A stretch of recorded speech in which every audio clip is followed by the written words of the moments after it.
দেখুন, এখানে আমাদের যুবরাজ সর্বভারতীয় তৃণমূল কংগ্রেস দলের সাধারণ সম্পাদক যিনি প্রবীণ নবীনকে একসাথে নিয়ে এসছেন সারা বাংলায়।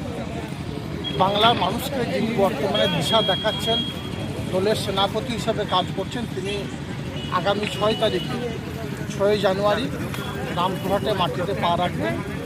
স্বভাবতই এখানে আমাদের অভিভাবক আছেন বীরভূম জেলা তৃণমূল কংগ্রেস চেয়ারপারসন, ওনার নেতৃত্বেই সারা বীরভূম জেলার বিভিন্ন প্রান্ত থেকে মামাটি মানুষের যারা সৈনিক আছে তারা এখানে এসে উপস্থিত হবে। 6 তারিখে আমাদের যুবরাজ যে দিশা, যে পথ দেখাবেন 2026-এর নির্বাচন নিয়ে, সেই দিশা সেই পথেই আমরা হাঁটব।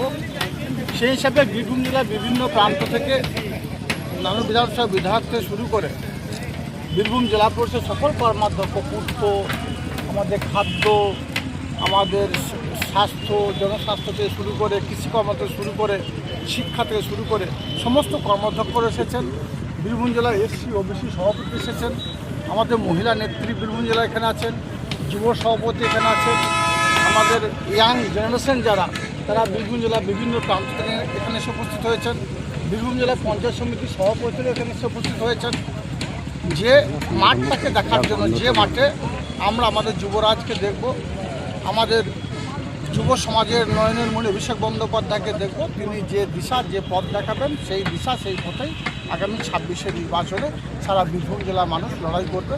এবং যে 11টা বিধানসভা আছে, 11টা বিধানসভাতে অভিষেক বন্দ্যোপাধ্যায় মমতা বন্দ্যোপাধ্যায় প্রার্থীরা জয়। কী কর্মসূচি রয়েছে সেদিন? কী কর্মসূচি রয়েছে সেদিন? কর্মসূচি আমাদের একটাই, আমাদের যুবরাজ যে দিশা, যে পথ দেখাবেন, যে বার্তা দেবেন সেটাকে আমরা শুনতাম।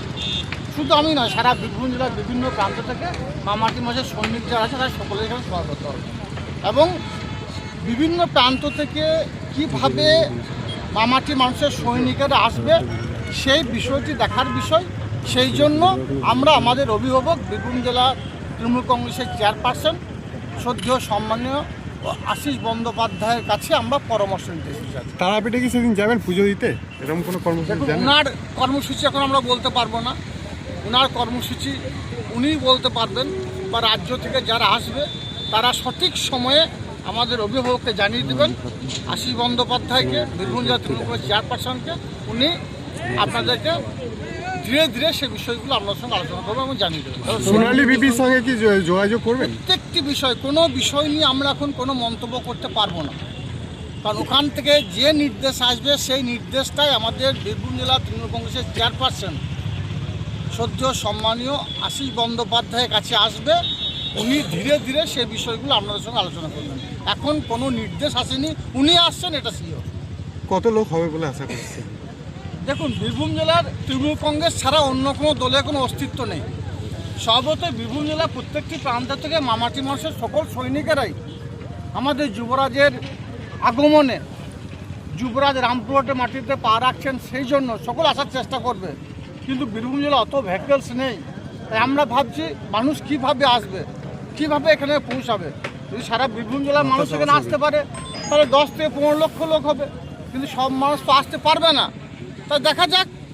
তবে আমাদের দৃঢ় বিশ্বাস, এখানে যে মাঠটা দেখতে পাচ্ছেন, রাস্তা থেকে শুরু করে যদ্দূর চোখ যাবে শুধু মাথা ছাড়া আর কিছু দেখতে পাবেন না।